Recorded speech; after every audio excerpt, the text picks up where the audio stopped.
Koalisi Masyarakat Sipil untuk Reformasi Sektor Keamanan mendesak TNI membatalkan operasi siaga tempur di daerah rawan di Papua. Operasi siaga tempur diterapkan buntut peristiwa penyerangan kelompok kriminal bersenjata yang menewaskan 1 prajurit TNI Angkatan Darat dan 5 prajurit masih hilang di Nduga, Papua Pegunungan. Ketua Sentra Inisiatif Al-Araf dari perwakilan koalisi menyebut, pilihan operasi siaga tempur merupakan kebijakan yang akan terus memproduksi spiral kekerasan. Araf menuturkan, pendekatan keamanan militeristik yang dijalankan selama ini di Papua secara langsung dan tidak langsung berdampak terhadap terjadinya kekerasan dan pelanggaran HAM di Papua.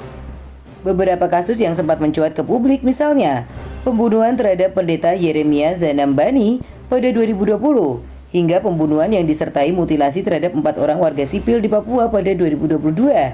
Kemudian ada pula kasus penyiksaan terhadap 3 orang anak yang dituduh melakukan pencurian pada 2022. Menurut Araf, selama ini praktik impunitas selalu menjadi persoalan yang terus terjadi dalam kekerasan yang melibatkan aparat keamanan di Papua. Karena itu, penegakan hukum untuk memutus mata rantai impunitas dinilai menjadi penting untuk mencegah berulangnya kekerasan aparat keamanan terhadap masyarakat sipil di Papua. Araf menegaskan, evaluasi pendekatan keamanan militeristik di Papua harus dimulai segera. Evaluasi tersebut bisa dilakukan dengan upaya penataan ulang terhadap gelar kekuatan pasukan TNI di Papua.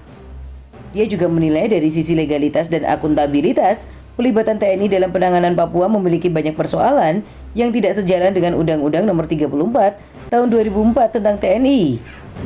Araf menjelaskan, Pasal 7 Ayat 3 Undang-Undang TNI menegaskan pelaksanaan operasi militer selain perang oleh TNI, termasuk dalam hal ini penanganan separatisme dan perbantuan terhadap kepolisian, harus didasarkan pada keputusan politik negara atau keputusan yang dikonsultasikan kepada DPR RI. Diberitakan Panglima TNI Laksamana Yudo Margono meningkatkan status operasi TNI di Nduga menjadi siaga tempur. Hal itu menyusul serangan kelompok kriminal bersenjata terhadap 36 personel TNI di distrik Mugi, Nduga, Papua Pegunungan yang mengakibatkan Pratu Miftahul Arifin gugur.